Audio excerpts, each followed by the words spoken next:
2, 3 e... No fim de uma semana neste mundo em turbilhão, sentamo-nos à mesa para o dia de reflexão. O Paiva é outro, mas o dia de reflexão é o mesmo. Estou aqui no lugar de José de Paiva a substituí-lo. Ele voltará dentro de alguns episódios novamente aqui ao dia de reflexão. E tenho comigo o habitual painel do dia de reflexão, a começar com Zé Pedro Silva. Olá, Zé Pedro Silva. Olá. Maria Escaja e também João Maria Joné. Olá. Zé Pedro Silva, numa semana que é marcada por aquilo que nós esperávamos ser uma relativa acalmia, não foi. Aconteceram uma série de coisas no decorrer desta semana que empolgaram aí as hostes relativamente a coisas que, pelos vistos, segundo dizem, cheira bastante a mofo, eu diria. Mas, para já, fala-me daquilo que tens no teu oráculo. Que é dono de casa, salvo erro. Olha, confesso, pois, prende-se com o tema central do nosso episódio de hoje, não é? É uma família moderna e, portanto, é a figura do dono de casa, que eu depois explicarei mais à frente, mas com muita honra. Gostas da série Modern Family? Não, olha, não sei, não gosto. Não, como o livro não li, a série não vi, não faço ideia. Não sei, não conheço mesmo. Daria uma boa reflexão. Então pronto, podemos sempre fazer depois uma recenção disso, mas... sobre o personagem?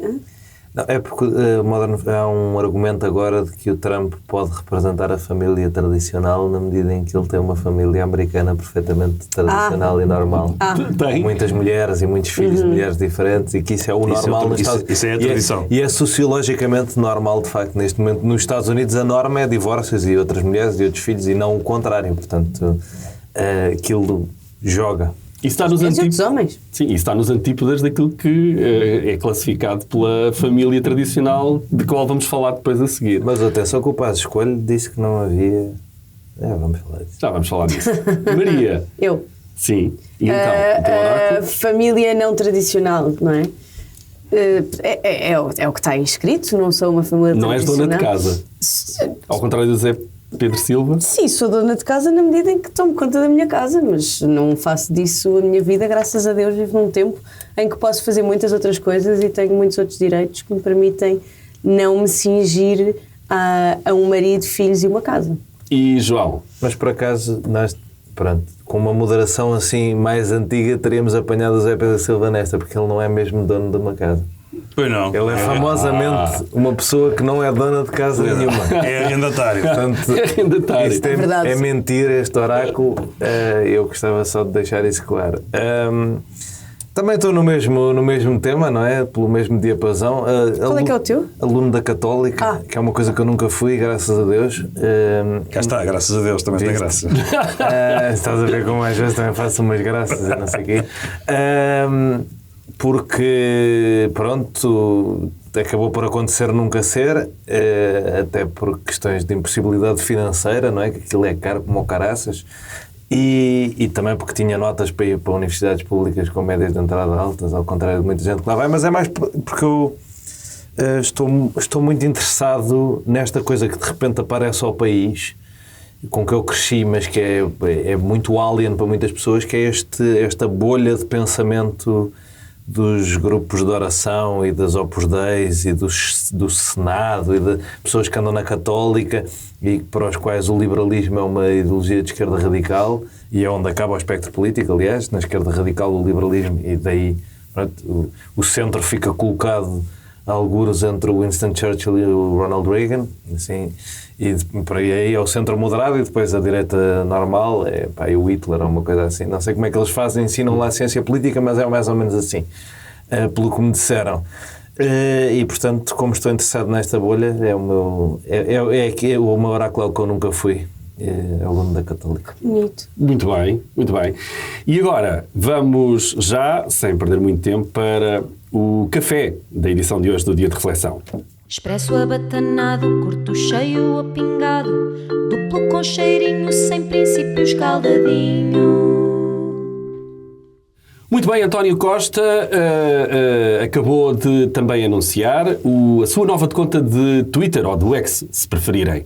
Deixou de ser o António Costa PM, que era a conta que usou nestes últimos anos, e criou, neste caso, uma nova conta de Twitter, ao qual deu o nome de António L.S. Costa.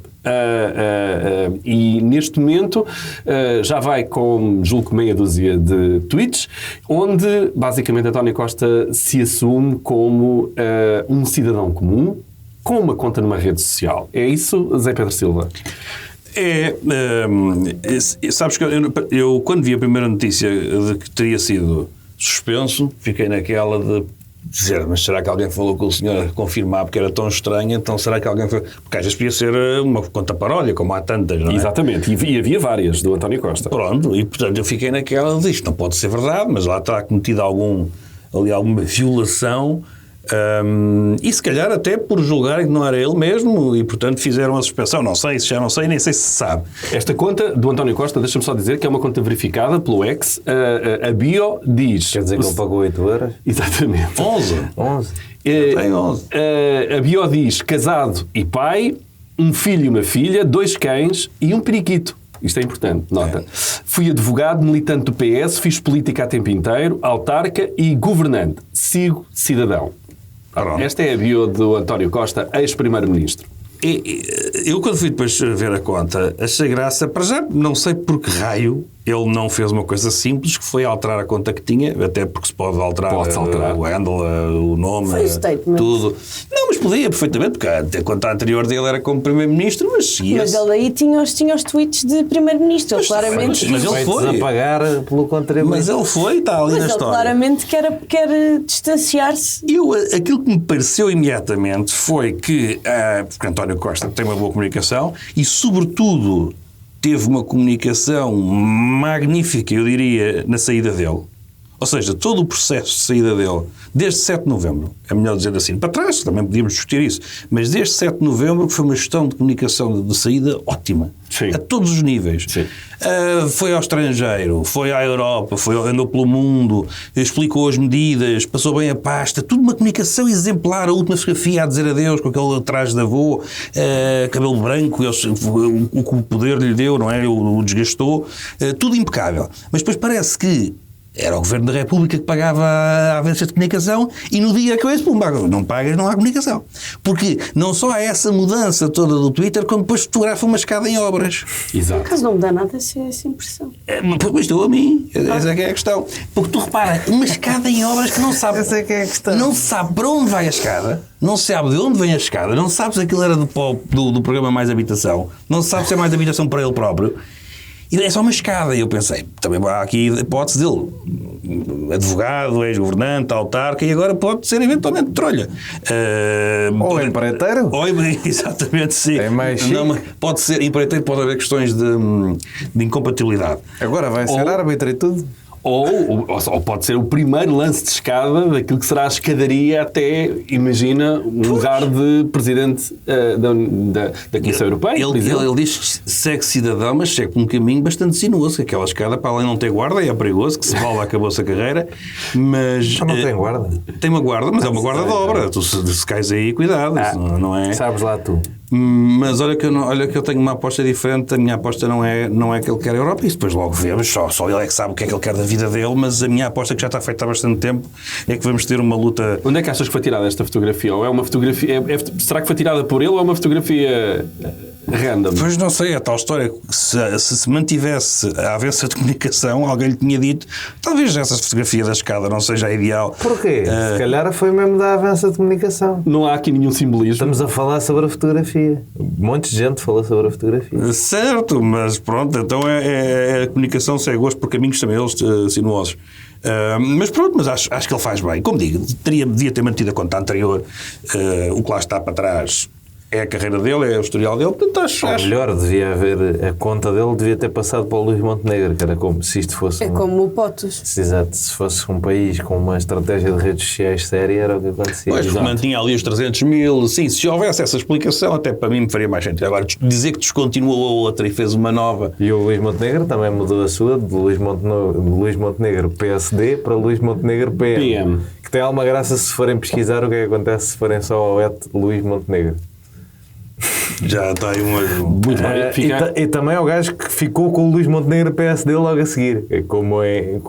Porque alguém foi logo buscar, não é? Sim, alguém ficou logo com aquilo e aquilo ainda existe. Também Mas também falta muita estratégia, por isso aí a tal história de que as agências de comunicação acabam mesmo expiram mesmo no último dia ou último segundo, já não há cá nem às vezes podia haver só... Às vezes há agências de comunicação que não sabem fazer isto.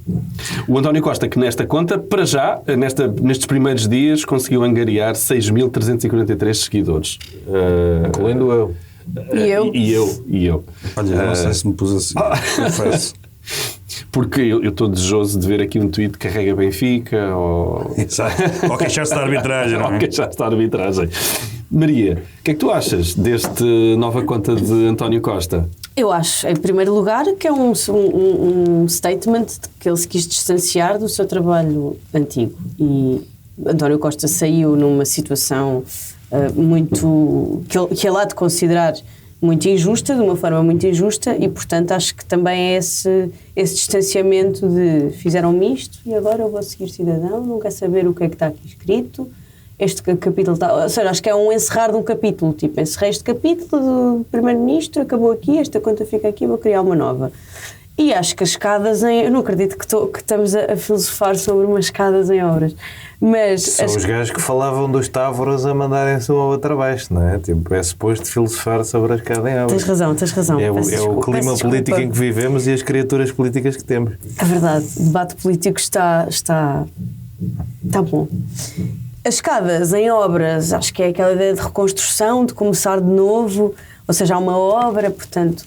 Uma construção nova e as escadas para subir de novo, para se levantar, para sair do piso térreo e subir de volta para o lugar onde chegará, mas de onde foi tirado, e então o recomeço, a reconstrução, as escadas para subir e voltar a ser quem foi um dia.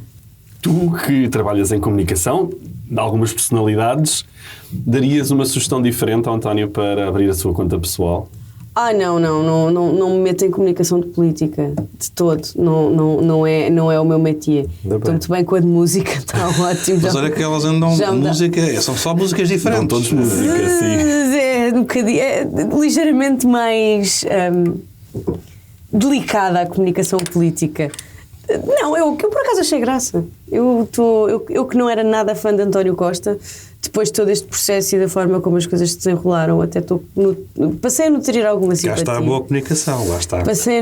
Mas não necessariamente, eu passei a nutrir alguma simpatia naquela semana em que António Costa teve que se demitir por causa de um caso que eu continuo a achar que não vai ser nada. Escolheu, apesar de eu também achar que fez bem, mas escolheu. Sim, foi ele que escolheu demitir-se, não é? Certo. Quando não tens condições para continuar, a escolha está um bocado feita por ti, não é? Ou escolhes ou não escolhes. Senão não te tinhas demitido. Eras demitido, era diferente. Tu achas que ele vai ser o avôzinho no Twitter ou vai ser o Infante Henrique? Não, isso é o Rui Rio. Esse lugar já está ocupado por Rui Rio. Já está ocupado por... Mas eles os dois, enfim, o senhor reformado bonacheirão cheio de graça. Outra pessoa pela qual eu não nutria grande simpatia, e agora acho que ele diz coisas maravilhosas no Twitter. É que não está a agência de comunicação nenhuma. Ele tem muita graça. É quem? O Rui Rio. Pois é. Rui Rio tem graça, tem piada. Eu rio-me, às vezes rio-me mesmo muito com... E quando ele partilhou aquela lista das 50 mulheres mais giras? Não vi isso. Apareceu uma lista de... Sim, com a Mónica Bellucci em primeiro, o que era? Mas era according to him? Não, era uma que ele viu na internet, no Bing, pá, aí apareceu-lhe na página de entrada do Bing e ele achou, é mesmo isto. Mas isso foi quando? No verão, pá, aí acho. Ai, não dei por isso. Pois, achei que não gostarias desse statement. Não, quero ver o que é, vou procurar. João, ele diz no seu primeiro tweet: agora continuarei a falar aqui. O que é que tu esperas de António Costa daqui para a frente? Quando ele diz vou continuar a falar aqui, achas que ele vai falar do cão, do periquito? Bem, ele já tem falado sobre eventos a que vai. A que vai, exatamente. As minhas considerações começam pelo seguinte: cidadão, ponto 1, não pôs um espaço. Exato, essa parte claramente ele a gerir muito. isto é uma coisa, é um erro de sexagenário na internet. Cidadão, ponto 1. Depois gostava de dizer que a última coisa que diz na bio é sigo cidadão, no entanto só segue 10 coisas e nenhuma é um cidadão. É tudo. Estou a Presidência da República, também ali, pimba, não é? Estou-te a ver. RTP, Agência Luz, Expresso, BBC, Portugal na UE, Fundação Francisco Manuel dos Santos, Fórum La Torre, European Commission e Público. Ora, que interesse é que isto tem enquanto lista? Não há aqui uma única coisa engraçada. Eventualmente a Presidência da República, mas de nada. O Fórum La Torre, onde ele teve... Exato, ele deve ter achado que para identificar tinha que os seguir, seguindo na linha do cidadão, ponto 1. É o tipo de atitude também que um sexagenário teria. Não sei se tiveste a outra é estar presente numa chamada de Zoom assim, como António Costa esteve nesta conferência em Cabo Verde, assim muito perto da câmara, não é? Mais uma vez não tinha ninguém para montar o estaminé. Lá está, que ele está... Claramente a operação está fajuta. Isso também se pode dar um sinal de que o PS abandonou António Costa neste momento? Não, o PS já não tem nada a ver com o António Costa e o António Costa já não tem nada a ver com o PS, é um militante de base, portanto não é o PS não tinha que o ajudar nisto, isto é ele a fazer a vida dele, acho curioso. Eu acho bem, eu acho giro. Mas não há ali um capital que eventualmente se podia apontar a médio prazo como António Costa sendo um possível candidato a umas presidenciais, não direi já nas próximas, mas a umas presidenciais no futuro. Tu achas que esse capital o PS vai... o PS não tem nada a ver com essa candidatura. Pois não. Em princípio só terá quando ela for lançada e não tem que a organizar antes. Não me fazia sentido que a estrutura do PS fizesse isto. Agora, eu calculo que ele, agora ainda por cima vai ser árbitro, eu calculo que ele não ganhe mal. E portanto há miúdos que por 1.000 euros eu arranjo-lhe, se ele quiser, estou aqui a disponibilizar. E também ele está a fazer também às conferências, a quantidade de líderes. Tony Blair, Aznar, Obama, a quantidade deles que fizeram fortunas bilionárias com conferências, ele está-se a fazer claramente. E ele fala melhor inglês que o Aznar, não é difícil, mas fala. Portanto, qualquer espanhol é. Mas deixa-me só perguntar-te uma coisa. Tu, quando dizes a estrutura do PS, não tem que o fazer, mas é a estrutura do PS ou é a estrutura que agora é liderada pelo Não, nunca uma estrutura de um partido tem que andar o PSD não tem que andar a fazer a comunicação do Pedro Passos Coelho, nem do Durão Barroso, nem... Isso acho perfeitamente normal. A pessoa está na estrutura de comunicação das coisas enquanto representa as coisas. Quando deixa de as representar, deixa de estar. Agora, ele se quiser ajuda, eu arranjo-lhe maneira de criar uma estrutura de comunicação própria, porque não é caro e compensa para fazer esta figura cómica, claro, mas um bocadinho mal enjeitada. Mais valia arranjar assim 1 ou 2 putos de 18 anos que soubessem mexer no TikTok e eventualmente isto andava. Não estaremos à espera, com certeza, de ver o António Costa fazer comentários sobre a atualidade política. No Twitter. Sim. Não sei, pode fazer. Acho que vai fazer. Ele já foi comentador. Ele disse, eu já fui comentador, não sei o que é. Eu acho que mas ele sonhou, isso já está confirmado. Eu acho que ele vai fazer. Não está confirmado. Ele disse só... Voltar ao comentário político. Ainda não está confirmado. Ele disse que já foi comentador político. Portanto, é uma janela que ele acha que está aberta. Tinha a sensação que já tinha ouvido algo que ele ia para algum lado. O que eu questiono é que está agora continua Alexandre Leitão no lugar dele?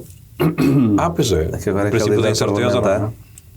Pois é, no princípio da incerteza, sim, ela tem que sair. Não, está a Graça Fonseca ou coisa parecida. É? Eu já não sei quem está agora. Ele dá-se tão bem com o Mário Ferreira? Portanto, um regresso aí seria uma coisa perfeitamente natural, não é? Sim, é o lugar dele. Ao programa agora dele. Estás a dizer isso, o que eu ouvi também por acaso acho que era mesmo CNN. Eu acho que já ouvi. Eu acho que António Costa vai voltar à vida pública antes de estar ilibado no... Como comentador pode, cargos públicos é que não. Eu não estou a dizer que se pode ou não pode, eu estou a dizer que acho que ele não vai. Então, mas ele está não vai fazer nada até... O quê? Aqui isto pode demorar... Nos fora. Se vires como foi o processo da EDP... Se vires como foi o processo da EDP, isso significa que ele pode estar 10 anos sem fazer nada. Não acredito nisso. É porque os processos arrastam-se. Basta ver os meus próprios processos. Não acredito que ele esteja 10 anos à espera por causa de um parágrafo, duvido, não é? Acho que... Ou seja, o que podemos deduzir é que António Costa não disse, mas podemos subentender que ele vai andar por aí. Pois vai. Como disse o célebre. Senão não tinha Twitter, não é? Pedro Santana Olha, Lopes. encontrei o tweet do Rui Rio em que ele diz: esta tive que retweetar. Emoji com óculos de sol. Muito Esta bem. não dava para passar uma lista de 55 gajas muitas giras. 55? 55. Esse Tenho número- aqui a esse é que lista. é estranho. Depois vou ver se concordo. Muito bem. Tomado o café, vamos então para aquela que é, de facto, a reflexão desta semana. Vamos refletir. E de repente, Pedro Passos Coelho volta, obviamente, ao centro das atenções depois de uma apresentação de um livro, pelos vistos, polémico, que fala sobre família conservadora. Tradicional. Família tradicional. O livro da família conservadora. Não só a chamada de atenção que recaiu sobre esta apresentação do livro, mas sobretudo a quem esteve presente nessa mesma apresentação. Estávamos à espera de repente, Pedro Passos Coelho provocar um terremoto naquilo que é a agenda noticiosa do dia-a-dia com uma simples apresentação de um livro? À espera, não. Eu acho que, de facto, naquele dia pareceu-me que, de certa forma, a coisa estava combinada, não estando combinada. Ou seja, aparece a primeira notícia a dizer, e surpreendente, porque não se tinha ouvido falar ainda deste livro, ou eu não tinha, mas já vem a notícia toda ela feita com as citações, ou com os temas, ou com o que ali se discute naqueles 22 textos, e Passos Coelho, o regresso, tudo muito... não pode ser coincidência, quer dizer, não pode ter sido um take da Lusa de manhã e alguém fez a notícia. Portanto, o que é que eu quero dizer com isto? E o aparato mediático para a apresentação desse mesmo livro pareceu-me muito maior. Muito. Por isso é que eu acho que se cria ali completamente e deliberadamente um facto político, não é? E Passos Coelho tem ele fabricou um bocado esta imagem sempre de quando aparece, já uma vez aqui falámos sobre isto, acho que até foi no Pontal. E é uma coisa que me irrita muito nele, faz sempre por as suas aparições serem quase místicas, não é? Só faltava ir um gajo atrás com uma máquina de fumo para ver um bocadinho de fumo à volta dele e ele aparece. E lá consegue que vão ao encontro desta vontade dele de ter esta imagem. Porque aquilo depois foi tudo muito rápido. A notícia de manhã, salvo o Expresso, as outras depois multiplicaram-se e lá está a apresentação do livro, e Ventura, que disse que vai... E está ali criado um facto político em torno de uma coisa que, vamos discuti-la com certeza, mas que eu não acho que tenha grande interesse. Ou por outra, tem imenso interesse. Não há essa questão, a meu ver, na sociedade portuguesa, essa discussão. Mesmo até no eleitorado de direita, que votou no Chega, no mais conservador, não me parece que as coisas que neste momento estão na legislação portuguesa representem algum tipo de... Que alguém tenha essa preocupação de temos que alterar isto, com certeza que há quem o defenda, não tenho a menor das dúvidas, mas não parece que seja expressivo. E eu acho um bocado chato, para não dizer outra coisa, que quando temos tantas coisas, eu sei que esta frase é um bocado batida, não é? Mas quando temos tantas coisas, França agora, eu estive a ler esta manhã, por isso é que vou dizer isto, França está com um debate interessantíssimo sobre questões de saúde. Tem aquela famosa taxe Lapin, que é uma das ideias, é aplicar, porque eles estão com o mesmo problema em termos de serviço de saúde do que nós. E então agora estão a criar uns 5 euros para quem não aparece nas consultas. O Costa não manda lá. Depois claro que Coisas não. que acontecem. Tinham-me dito na Iniciativa Liberal que era culpa do Costa. Era culpa do Costa. Alguma também será. Isso já tivemos aqui essa discussão, não é? Porque eu não sei se França teve aquela questão de escolher um CEO e depois não regulamentar a sua atividade. Mas enfim, claro que os países estão todos com muito pós-Covid e já para não falar também de outras coisas, de toda a questão porque tem impacto, obviamente, que a partir do momento em que entram milhões de pessoas, neste caso na Europa, que têm todas elas também necessidades de saúde. Há um impacto, como é evidente, e tem que se socorrer todos, há um impacto, como é evidente, nos sistemas. Mas eles estão com um debate interessante. Portanto, neste caso, a taxa lá é isso, é quem falha uma consulta ou um agendamento qualquer, paga 5 euros. Uma espécie de multa. Exato. Acho estas coisas todas muito bem. Eu sempre disse que na saúde devia haver ali uma outra que fatura para quem pode, naturalmente, porque há pessoas que estão, mas que já estão por causas de desemprego, de falta de condições financeiras, estão sempre protegidas por qualquer coisa que se tenha que pagar neste país. Portanto, não estou a dizer que era uma taxa aplicada aos mais desfavorecidos, mas como sanção por estar a ocupar uma vaga que depois não é ocupada, porque ninguém está lá para ser atendido, acho isto perfeitamente normal. E estes debates parecem-me interessantes. E úteis para um país. De repente nós estamos aqui a discutir novamente uma outra questão que, apesar, como digo, de ter muita importância, não tem no sentido em que não é debate. Não há essa... Alguém está a tentar criar um debate que eu penso que na sociedade, pelo menos na sua maioria, que é o que nos interessa, porque a democracia é isso, é a maioria. Eu não posso dizer, mas espera aí, há ali 200 ou 300 ou 400 mil pessoas que querem muito reverter isto. Então sim senhora, vamos debater isso. Isto não, era o que faltava. Mas consideras que o timing do lançamento desta apresentação é meramente casual ou tem uma agenda implícita por trás? Eu acho que tem uma agenda. Não sei se tem a agenda por parte dos autores. Os autores, Bagão é uma pessoa que fala com árvores. Isto dito por ele, atenção. Eu vi uma vez uma entrevista em que ele disse que falava com as suas árvores e acho que uma outra árvore pode ter tido, uma outra planta pode ter tido alguma, enfim... Olha, eu não quero defender o Bagão Félix, mas a minha avó também falava com as plantas dela. Certo? Dizem que se deve falar com as plantas. Pronto, mas sempre que dizem isso eu fico na dúvida se a planta responde. Porque, não. Pronto. Para mim, pelo menos, não responde. Pronto, mas isto para dizer, não parece que o livro em si, o livro é uma resposta social. Eu não sei se nós vamos a seguir discutir a própria questão pronto, que essa é diferente, agora estamos só na parte política. Mas Bagão, Paulo Otero e aquela gente não parece que é uma resposta ao avanço, enfim, do progressismo. Eles começam a ver muitas coisas que os estão a assustar, discussões que os atormentam, dormem de luz acesa e então fazem isto. Passos Coelho para mim é diferente. Passos Coelho sim já está a querer aparecer. Para mim parece-me que é uma intenção presidencial. Passos Coelho sempre foi... Eu respeito Passos Coelho pelo que fez, no sentido em que enfim, quer queremos, quer não, assumiu o país numa posição muito difícil e teve alguma coragem, mesmo que a coragem às vezes seja estúpida. Portanto, eu tenho-lhe respeito. Um dos mais difíceis da democracia. Sim, eu tenho-lhe respeito, mas não concordo. Não concordo com o momento em que eles escolheram para chegar ao poder, porque ficaram eles com... Já discutimos aqui, não me vou repetir, mas ficaram eles com a dose. Portanto, não me parece um político esse gênio que para aí se diz. E sempre fez uma coisa que sempre me pareceu um bocadinho aproveitador. Porque o que é que Paulo Portas e Passos Coelho fazem naqueles anos? Há aqui o PEC 3, eu chumbo isto e vou já para o poder, é já. Passos Coelho agora também viu 1.200.000 no Chega, que é um eleitorado em que eu não acho nada que ele vá para o Chega, nem aquelas coisas todas, nem entro, enfim, no exercício dos meus direitos, nem entro naquelas questões de direita radical, extrema-direita, fascistas. É uma opção política para a direita conservadora. E o que é que ele faz? Vê ali, de facto, ele vai buscar votos ao PSD, obviamente, ao espaço do centro-direita, que não está preocupado com estas questões, mal ou bem, e vai buscar todo este 1.200.000. Quem olha para aquilo diz, eu sou Presidente da República com isto. E Passos Coelho, mais uma vez, vê aquilo e vai, utilizando uma expressão que acho que é dos próprios, com muita sede ao pote. E então aparece como o líder da direita conservadora, que também há de ir buscar ao centro, como é evidente, todas aquelas pessoas que lhe reconhecem o ter acabado com o Sócrates. Isto eu estou a dizer, não estou a dizer que eu defendo isto, estou a dizer que é o reconhecimento público que ele tem.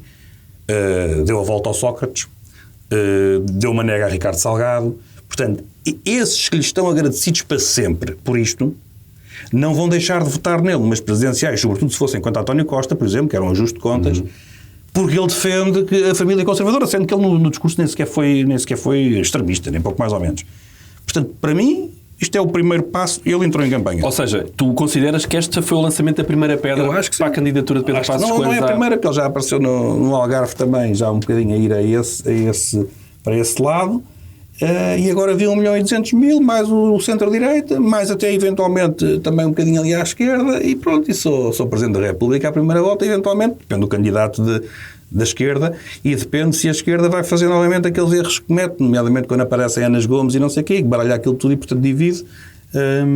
Portanto, eu acho que foi essa a conta que Passos Coelho fez. Em 2026 sou Presidente da República.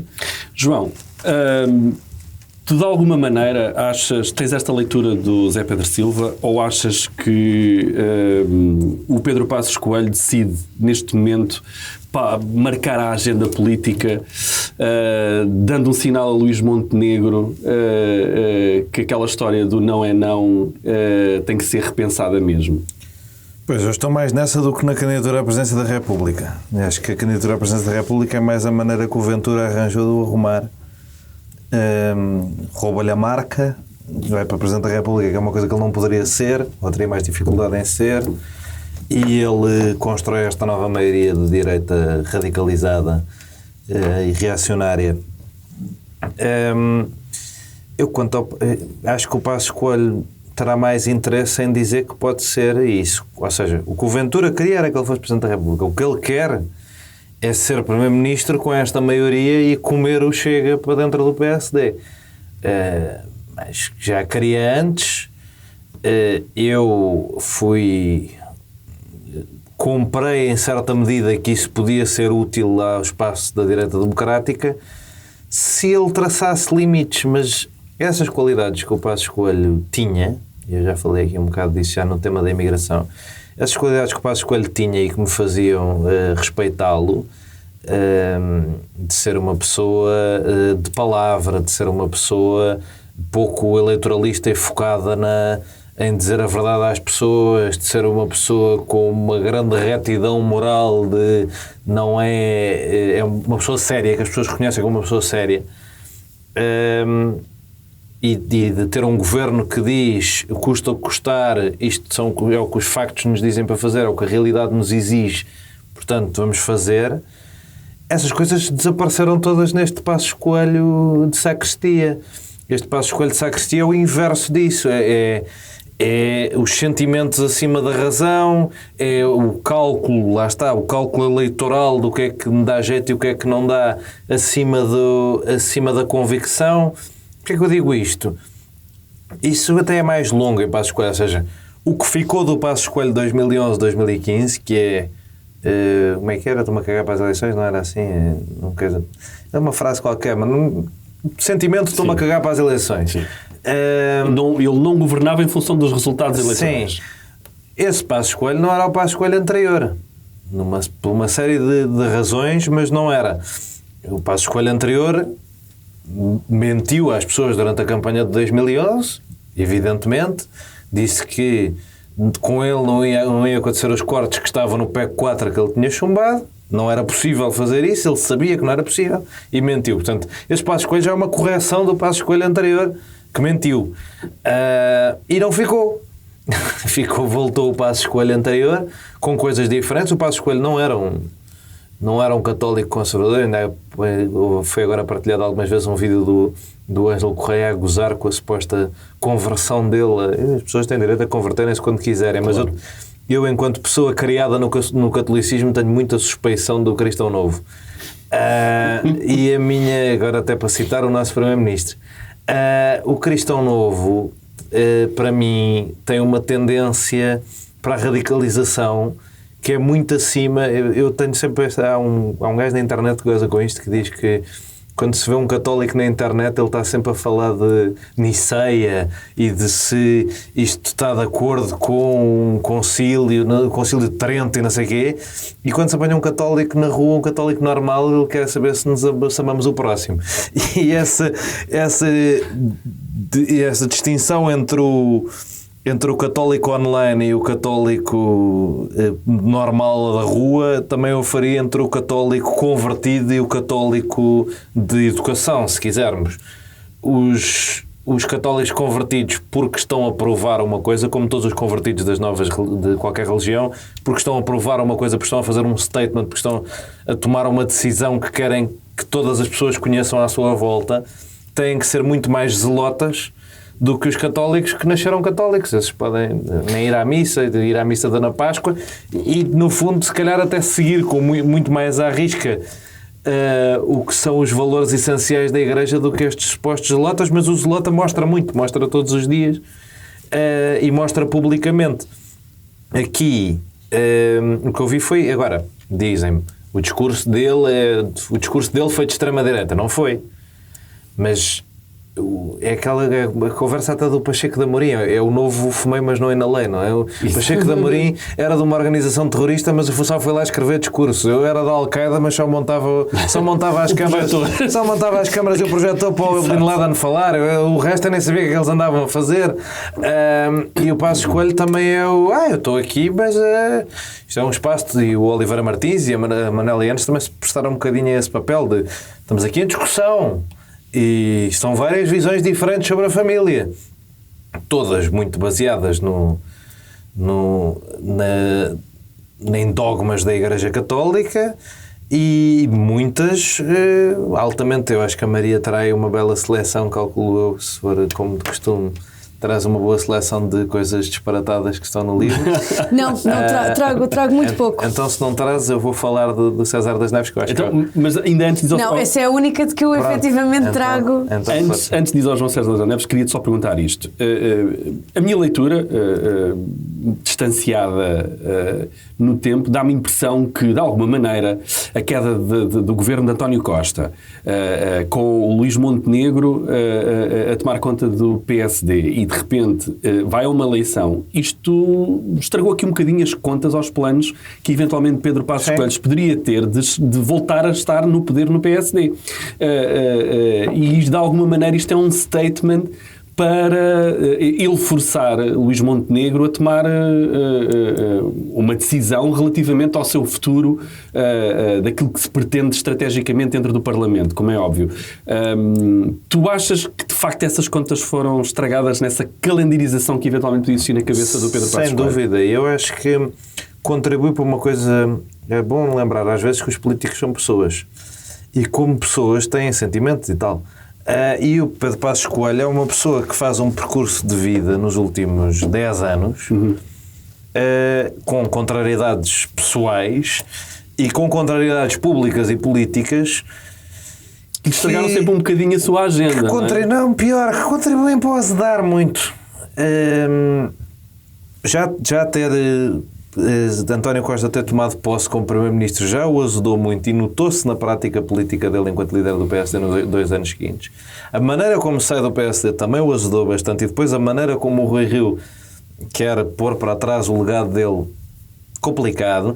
Depois vem esta pessoa, supostamente, que ele também se calhar desejaria que fosse o testa de ferro intelectual dele, trazendo aqui uma expressão do último episódio, e que de repente é amigo do Cavaco e não gosta dele afinal e mandou passear na questão da eutanásia e diz que a referência dele é o Cavaco e pronto, e ele queria derrubá-lo nas europeias porque estava chateado com estas questões e pimba, ele acaba Primeiro-Ministro. Portanto, eu olho para aquilo, para aquelas pessoas, para aquele grupelho de gente que são os únicos amigos que ele ainda tem, não é? E uma pessoa azeda com poucos amigos, e os amigos são estes. E percebes perfeitamente este percurso. É uma coisa... Criticar as posições das pessoas é fácil e eu posso fazê-lo. Disse, que houve ali uma série de sorrisos amarelos de Pedro Passos Coelho durante a campanha ao lado de Luís Montenegro. De facto, esses sorrisos amarelos... Eu nem vi sorriso amarelo nenhum. Se calhar disse em relação ao Pontal, mas... Na campanha nem houve sorriso amarelo nenhum. Ele faz um discurso de meia hora no Algarve, não elogiou o Luís Montenegro uma única vez. O único elogio que ele faz, olha, grande líder parlamentar meu que tu foste. Obrigadão. De resto nada. Portanto, claro que criticar politicamente o livro e a associação ao livro e este fumei não inalei que eu acho cobardolas de... Sim, está aqui um gajo a dizer que as mulheres se não tivessem direitos queixavam-se, mas eu não concordo com ele. Eu vim só apresentar o livro dele. Já lá vamos a isso. Acho isto tonto, mas interessa-me também perceber isto do ponto de vista humano do percurso do Pedro Passos Coelho. Tipo, porque é que esta pessoa, que era a cara do otimismo do PSD do início dos anos 90, que era a cara do PSD moderno do fim dos anos da primeira década do século XXI, de repente é este resingão, azedo e este cheiro a sacristia. Sim, eu acho que muito se explica pelo percurso pessoal e outro tanto se explica por ser uma pessoa que nunca teve convicções muito fortes. Maria, este acontecimento, neste timing, era a gasolina que a esquerda precisava para tocar a reunir e de repente ganhar aqui um ânimo para o combate político que se segue? Eu não fico animada com ver ideias muito retrógradas a serem normalizadas no espaço público. É uma coisa que me anima mesmo muito pouco, preocupa-me muito mais do que me anima. Esta tática de criar guerras culturais para distrair de outras questões como económicas ou medidas que possam ser impopulares é conhecida e é utilizada pelas direitas mais radicais no mundo todo, numa altura em que se devia estar a discutir o novo orçamento, quais são as medidas que o PSD vai mesmo implementar, os salários, as forças de segurança, a defesa. Numa altura em que se esperava que se estivesse a discutir isso, está-se a falar sobre um livro que foi apresentado segunda-feira com assuntos que são muito propícios a que aconteça exatamente o que aconteceu, que é o espaço mediático foi todo ocupado durante 2 dias, isso que provavelmente mais, estamos no 3º dia. Ainda não vi televisão hoje, mas imagino que estejamos ainda a debater... Até à hora que estamos a gravar, sim. Portanto, em vez de estarmos a debater o novo governo, em vez de estarmos a debater as propostas e quais é que são as mudanças que vão ser feitas e as alterações que vão ser feitas, estamos a discutir um livro. Mas hoje já dava para falar, eu falei 75% de uma, já fui à televisão hoje, portanto posso dizer o que é que eu observei. Falei 75% do governo e das propostas e 25% do livro. Pronto, mas continua lá, do não é? Do livro do Passos, não foi do livro, especificamente. Mas isto são manobras de distração muito boas e eu acho que calhou muito bem nesta altura. Achas que afinal estão coordenadas? Quem? O Passos e o Montenegro. Não, mas acho que há ali muita gente naquele livro a quem dá jeito, que tem relações muito próximas. Não sei se é necessariamente Passos escolha Montenegro, mas acho que há ali muitos interesses, sim. E que fizeram isto para... Acho que o timing é curioso, mesmo mediaticamente. Eu achei mais que eram pessoas interessadas no PSD coligar-se com o Chega, que é uma coisa... Também, aliás, o Passos Coelho falou para o Chega, até porque não tinha lá ninguém do PSD e da AD tinha Nuno Melo, apenas, mas Passos Coelho falou em partidos que tiveram um voto de confiança muito forte para pôr fim à desilusão das pessoas nestes últimos anos. Ele está claramente a falar para André Ventura, que estava ali presente, ao lado de Pacheco de Amorim e de Rita Matias. Da Câmara foi convidado, ninguém sabe se... Não havia, eu acho que não havia grandes convites. Coitado, ele nem sequer foi convidado para a tomada de posse do governo, quanto mais. Gonçalo da Câmara Pereira... Se ele soubesse, tinha ido. Se ele soubesse ler, claro. Não foi convidado e mal. Escrever, mas isso era outra discussão. Sabe muito bem. Isso eu falo com conhecimento de causa. Posso-vos enviar como prova alguns votos ou recomendações ou moções do PPM na Assembleia Municipal de Lisboa. E, gente, eu acho que aquilo foi escrito com os pés. Todas estas questões que foram lançadas e que se têm discutido esta semana. Primeiro, ponto número 1, eu acho que Pedro Passos Coelho fez muito bem em adotar o look de cabeça rapada, porque assim não esconde ao que vai, não é? Sendo que ele não tem opção. Não tem. Então não tem ali cabelo. Não tem ali cabelo. Eu, como da Associação também dos Calvos, ele não tem opção. Tu não estás com a cabeça mas rapada. para lá que a mim, que ele também tinha a mesma alopecia androgénica do que eu. Caso, eu acho... Mas acho um bocado injusto. Mas no teu caso tu não tens posições quase skinhead. Pois claro, desde quanto mais extrema, mais aquilo se adequa às suas opiniões. Eu pergunto-me, que perigos é que... Eu pergunto-me, e várias pessoas têm feito esta pergunta esta semana, que é que perigos é que a família tradicional, como lhe chamam, corre para precisar de ser defendida. Não vejo... Não dá para ter casa. Mas isso não tem a ver com a família tradicional, isso tem a ver com as questões socioeconómicas do nosso país, isso afeta toda a gente. Eu não sou uma família tradicional e sou afetada por esses problemas também. Mas eu já lá isso a uma segunda ronda. Deixa-me perguntar-te outra coisa, que é... Como é que tu viste... Pedro Passos Coelho abriu aqui uma janela para André Ventura pontuar naquele momento de que estava ali para apoiar Pedro Passos Coelho. E Passos Coelho muito contente com tê-lo ali, tanto que falou para ele. Depois vi o André Ventura dizer, respondendo, isto é uma pergunta de um jornalista, que não via Pedro Passos Coelho como um adversário, via sobretudo como um amigo e como um potencial futuro candidato à presidência da República. Achas que há aqui já alinhado da parte de André Ventura um plano de facto para também de alguma maneira empurrar Pedro Passos Coelho para essa mesma candidatura, que me parece inevitável? Sim, eu acho que o João está muito certo na sua análise. Está a condicioná-lo, está a tirá-lo do seu próprio caminho, não é? Pedro Passos Coelho se candidatasse, se fosse eleito líder do PSD e se candidatasse a primeiro-ministro, ia roubar bastante eleitorado ao André Ventura. Portanto, ele está a tentar pô-lo num sítio onde ele não o incomoda e onde até o pode apoiar. Ou seja, é preferível tê-lo como candidato à presidência da República do que um potencial candidato à presidência do PSD. Passos Coelho seria uma péssima competição para André Ventura, porque tem tudo para sair a perder. Aliás, isso foi uma coisa tem tudo para sair a perder? O André Ventura? André Ventura. Isso foi mas estava no governo. Não tinha 50 deputados, tinha 25, mas estava no governo, que é o que ele quer. Mas ele acredita que Mas eu acho que ele quer ser o maior partido da direita. Apesar do que ele diz, ele quer é taxos. E com Passos Coelho, como é evidente, tinha ido buscar 25 deputados, estou aqui a dizer uns ao calhas, mas era governo. Eu não tenho dúvidas que ele acredite que nas próximas eleições ou nas seguintes poderá ser governo por si próprio, pelo Chega, que não vai precisar de grandes acordos. Por isso é que eu acho que pelo menos com o PSD como minoria. Por isso é que eu acho que Itália. essa estratégia a existir passa por Belém. Já se percebeu que Belém é fiel da balança. E agora toda a gente quer Belém mais do que há uns anos, não é? Percebeu-se com o Marcelo, quer dizer, já podíamos ter ido a Jorge Sampaio, como é evidente, não é? Mas estamos a falar nos tempos mais recentes. E percebeu-se que ter Belém é muito importante. E, portanto, numa estratégia da extrema-direita... Um presidente, uma maioria... Sempre se percebeu que Belém era muito importante. Um presidente, uma maioria a sério... Mas ainda achas plausível que um candidato apoiado pelo Chega tem viabilidade de vencer umas eleições presidenciais? Isso eu não tenho a menor das dúvidas. Aliás, é que há muita gente que diz que é impossível. Eu acho é que Passos Coelho agora... Freitas do Amaral ganham umas presidenciais. Eu acho que Passos Coelho agora entra... Não dou longe. Eu acho que agora Passos Coelho entra completamente nessa equação.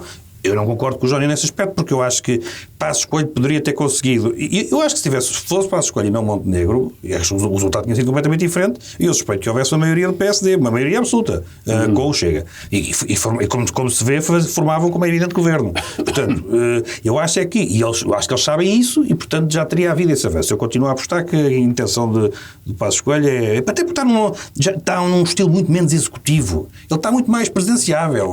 Ele faz esta pose de presidente e não de trabalhador ali. O que quer muito é o trabalho executivo e reformar o país.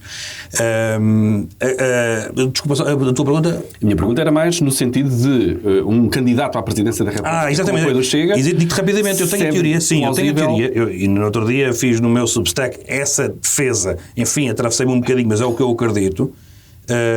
Não existindo Passos Coelho, uma hipótese de um candidato vindo da área mediática. Eu posso dizer um nome, como é evidente, não sei se a senhora tem simpatia ou não com o André Ventura, mas pelo menos conservadora é. Um candidato como Cristina Ferreira, se Portugal entrasse naquilo que foi, por exemplo, Donald Trump nos Estados Unidos, em que vai buscar alguém que não era um político, mas era uma vedeta... Não, Cristina Ferreira não tem simpatia com o André Ventura. Não tem. Parece. Manuel Luís Goxa. Também não. Votou na AD. Mas chegamos sempre a acordo quando há aqui uma hipótese. Mas quem diz estes diz outros. Se André Ventura optasse por isso, ele não acho que seja, nem sequer teria hipótese, mas alguém do campo mediático, do espetáculo, das artes, como digo, uma espécie de Trump, eles têm hipótese. Então 1 milhão e 200. Mas já tentaram isso com o Nuno Graciano e correu muito mal. Por amor de Deus, quer dizer, com todo o respeito, agora não se pode dizer nada mal do Nuno Graciano, mas não por amor de Deus. Porque correu? Sim. Porquê? Por respeito, quer dizer, agora não vou estar... Em vida pode-se dizer tudo e agora que está morto não se pode. Mas a vedeta que eu estava a pensar... Mal do Mussolini. Não concordo nada com essa visão da... Está bem. Don't speak ill of the dead. Não, speak. A questão é que foram uma merda, diz que foram uma merda. A questão não. Morreram. O Nuno Graciano terá sido o idiota útil naquele momento. A questão é que eu não percebo a necessidade de o criticar a ele porque ele estava numa fase má da vida dele e meteu-se naquilo. Mas isso não interessa, não vamos estar aqui a perder tempo, temos pouco com o Nuno Graciano. Para mim essa é que é a estratégia. E isso aí, Ventura conseguia dominar a nossa Constituição, é um queixo suíço, está cheio de buracos, estou farto de dizer isto, acho impecável que os suíços todos falem daquela porcaria que ali está feita como se fosse uma obra-prima, e não é, mesmo com as revisões tem imensas lacunas, e quem chega a Belém pode fazer o que quiser, a salvaguarda da separação dos poderes, o Parlamento não é suficiente. Eu posso dissolver o Parlamento, posso criar governo de iniciativa presidencial e nada disto vai contra a Constituição. Eu acho que estão a um risco tremendo. Portanto, se a extrema-direita, a direita radical, seja o que for, se tomarem o poder no Palácio de Belém, aí sim é que podemos estar perante um cenário bastante complicado. João, deixa-me agora recentrar aqui a questão noutra visão, que é, nós estamos no momento em que Luís Montenegro vai dar o seu primeiro passo, efetivamente, para dar início à sua governação, com a apresentação do programa do governo. Vai ser pressionado para, de alguma maneira, se posicionar relativamente a este movimento à sua direita, não é? Nomeadamente com alguns membros do PSD e, de facto, esta ideia de que Pedro Passos Coelho se poderá estar a posicionar para uma candidatura à presidência da República com o apoio do Chega, não é? Ou seja, o não é não, mas ele vai ter que mesmo, de alguma maneira, traçar aqui uma linha que separa a estratégia do governo daquilo que é a estratégia do PSD e da visão que ele tem também para, se bem que ainda estamos a algum tempo de distância. A estratégia do governo vai ser a estratégia do PSD. A questão é se há um movimento... Eu queria a estratégia para as presidenciais, neste caso. A estratégia do governo vai ser... A estratégia do governo para as presidenciais será a estratégia do PSD para as presidenciais, a não ser que o governo caia e o Luís Montenegro deixe de ser líder do PSD. Eu percebo a tentação que há em certos setores do PSD de olharem para o Parlamento e dizerem, bem, há uma maioria, faça-se e governe-se com maioria 4 anos. Essa não foi a posição que ganhou as eleições. Mas ainda para a dúvida, não é? Pelo menos em alguns setores, se Montenegro vai mesmo manter o não é não. Claro, mas a dúvida paira sempre porque Luís Montenegro assim quis, porque teve um ano de... Isto foi o tema da eleição dele em 2022 e perante um candidato que queria o não é não logo ali, ele disse, deixa cá ver. E esperou um ano em que teve sempre a fugir à pergunta, portanto, a credibilidade de Montenegro foi ele que a comprou. Agora, acho mais difícil agora, e depois do que aconteceu nos Açores, depois destas semanas, uma pessoa dizer há aqui dúvidas substanciais em relação ao compromisso do PSD depois da tomada de posse, em relação ao compromisso do PSD com o não é não. Há umas dúvidas que surgem, de vez em quando. A coisa de votar no Pacheco de Amorim, por exemplo, é uma coisa esquisita. Certo. Mostra uma tolerância que se calhar não era recomendável em relação ao Chega. Mas também digo uma coisa quase aritmética, porque nós estamos muito com esta discussão. Não pegam umas pessoas a chorar-se, a dizer que agora ser conservador é de extrema-direita. O centro político e os posicionamentos políticos são relativos e movem-se. Eu ser contra a democracia liberal em 1950 em Portugal nem sequer fazia de mim de direita.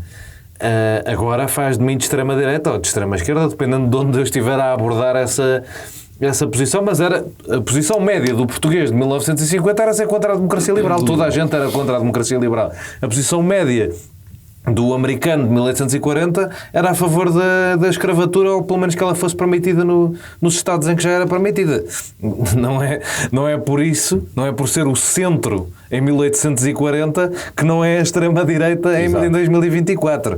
Há pessoas com dificuldade em perceber isto, se calhar precisavam de prestar mais atenção à aula de ciência política, mas isto era importante. Da mesma maneira, o PSD está, obviamente, aritmeticamente... numa escala de 0 a 100 de direita à esquerda, se quiseres, está mais perto do Chega do que estará do PCP. Não seria por isso, eventualmente, que o PSD não votaria em massa num candidato apoiado pelo Chega. PCP a vice-presidente da Assembleia da República. Okay. Portanto, se isso é um sinal ou não, está por ver. Se foi uma coisa só puramente institucional ou um sinal, eu pelo menos acho que a tolerância, obviamente, não é um bom sinal. Mas não tenho grandes dúvidas que Luís Montenegro tem aqui difícil tarefa de ter um bom resultado nas europeias, credibilizar o seu governo e dar força a esta solução. Este silêncio tácito que Luís Montenegro tem adotado vai ter que ser quebrado mais dia menos dia. Ele vai ter que falar, ou através de uma entrevista. Esse vai ter é relativo. Será inevitável, não é? Depois da apresentação e da votação do programa de governo, ele obviamente creio que dará uma grande entrevista a um dos principais canais de televisão. Achas que ele vai fugir a isso? Vai-se manter aquela... Então vamos empurrar isto ainda mais um bocadinho para a frente. Quando chegar às comemorações do 25 de Abril, dos 50 anos, ele vai ter que discursar. E tu não achas que aí nesse momento do discurso... Não sei se ele vai ter que discursar, mas não sei. Não é só o Presidente da República que tem que discursar. Onde? Nas comemorações dos 50 anos. Eu acho que o Primeiro-Ministro fará todo o sentido de discursar nas comemorações dos 50 anos. Certo, mas não sei se tem de... Mas num caso em que tenha de... Diria... Não sei se tem de... No caso dele ter que... O Primeiro-Ministro não sei se tem Isso de... não é uma coisa que esteja na lei, isso é uma escolha. Não há nenhuma lei sobre as cerimónias Ele pode ficar calado durante imenso tempo. Pode. E pode não falar no Parlamento. É óbvio que vai fazer discurso, mas... Pode nem ir ao Parlamento. Mas tu não achas que... Então, mas supondo que por alturas das comemorações de 50 anos, que ele fale, ele não terá que de facto aí ser claro relativamente à posição dele e do governo dele, e nomeadamente da bancada parlamentar do PSD, relativamente àquilo que é o futuro curto prazo daquilo que tem que ser decidido, e de se manter à parte de uma eventual alinhamento de acordo com o Chega? Ele não tem que fazer nada. Eu acho que ele ganhava muito. Mas o não fazer nada é alimentar um bocado a especulação de que ele vai cavalgando a onda também que o Chega conquistou. Ou então de que ele nunca vai falar sobre isso. Ok. Deixa o espaço à interpretação. Tens essa opinião? Isso pode ser assim ou não. O que eu digo é, ele tem uma boa oportunidade no 25 de Abril de se distanciar deste grupinho de direita católica e conservadora, e distanciando-se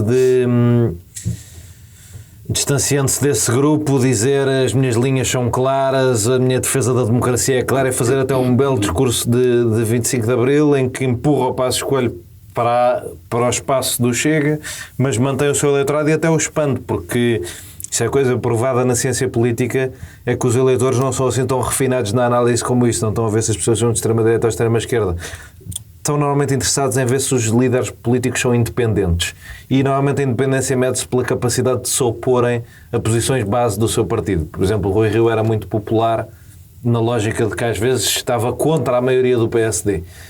O Montenegro pode estar aqui numa situação perfeita, que é não estar contra a maioria do PSD, ou seja, a maioria do PSD concorda com a posição do não é não, é isso que dizem os estudos de opinião, e mesmo assim finge que está contra a maioria do PSD, só expulsando Passos Coelho, que se calhar representa só uma minoria.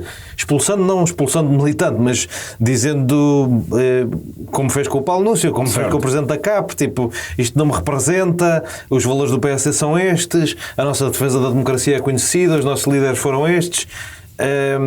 Acho que era uma ótima oportunidade para ter impacto. Se ele o fará ou não, se ele tem esse rasgo, eu tenho as minhas dúvidas contra o rasgo de Luís Montenegro, como já deixei aqui claro muitas vezes, mas espero que sim. És tu e o Pedro Nuno Santos? Não, o Pedro Nuno Santos estaria tramado se o Luís Montenegro tivesse este rasgo todo e tivesse esta capacidade de dizer: eu não estou preso por lealdades partidárias, eu quero é servir o país e a democracia.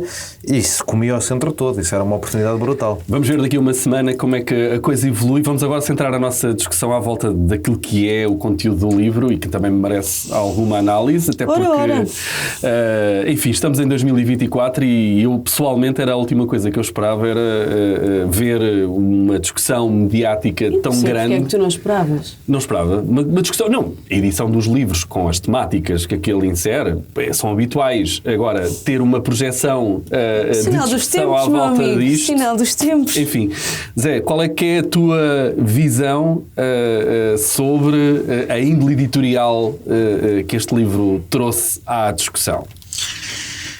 Eu percebo essas, enfim, as dúvidas sobre timings e a relevância que ainda há pouco falei dos temas. Relevância no sentido de me parecer estar a sociedade portuguesa toda muito confortável com a nossa legislação e os nossos princípios. Agora, há aqui as discussões, olha, como também disse há pouco, quer dizer, não estamos a discutir as taxas na saúde e outras coisas importantes, os 86% de quebra de trabalho na área do calçado, temos de discutir isto, é o nosso país, é o que nós temos, é o que está na ordem do dia. Eu acho que aquela ideia de que o Estado não tem nada a ver com o que se passa em nossa casa e sobretudo naquela expressão horrorosa de não se tem nada que se meter na nossa cama, acho que é um princípio absolutamente errado. É evidente que sim. Não é o Estado, é o ordenamento jurídico, são o conjunto das regras que nós adotamos. Claro que as leis da República se aplicam no nosso quarto, na nossa casa, em tudo. Se isso não acontecesse, mesmo para quem defende a liberdade e quem os direitos civis mais recentes, aquelas conquistas todas que foram feitas, foram alcançadas nos últimos anos, se não fossem as próprias regras, se não fosse o Estado meter-se no quarto das pessoas, não existiam. Porque se eu colocar ao livre-arbítrio da pessoa o que lá faz dentro, eu posso dizer então o machista que escraviza, que viola, aliás, como há noutras culturas, aliás. É um entendimento dele, o Estado não se pode meter no quarto, e está profundamente errado, não é? O Estado tem que entrar naquele quarto e tem que dizer não. Se não for consentido, vocês são casados há 30 anos, não for consentido, estás a cometer um crime. Isto é o Estado dentro do quarto. Portanto, o que é que nós debatemos aqui? E, portanto, aquela ideia de que o Estado não se deve meter, para mim é errado, desde logo, pela própria questão da liberdade, não tanto pelo lado das proibições. Isto depois é um bocado de que lado é que a pessoa quer ver o tema, não é? E, portanto, nessa medida, sim, devemos discutir as regras que o nosso país tem, as leis que são feitas, aquelas que são revogadas, aquelas que são as novas, e o que é que cada pessoa defende. Eu acho que, neste caso, eu devo dizer que respeito as opiniões de todos. E, aliás, sou obrigado a fazê-lo. Cá estamos a falar da direita católica conservadora, pelo menos são os principais nomes que ali estão. Por que raio é que eu não os respeito? Apesar de discordar, e sou obrigado, e bem, a tolerar, ou a, pelo menos a admitir, opiniões que estão noutras culturas, noutros grupos.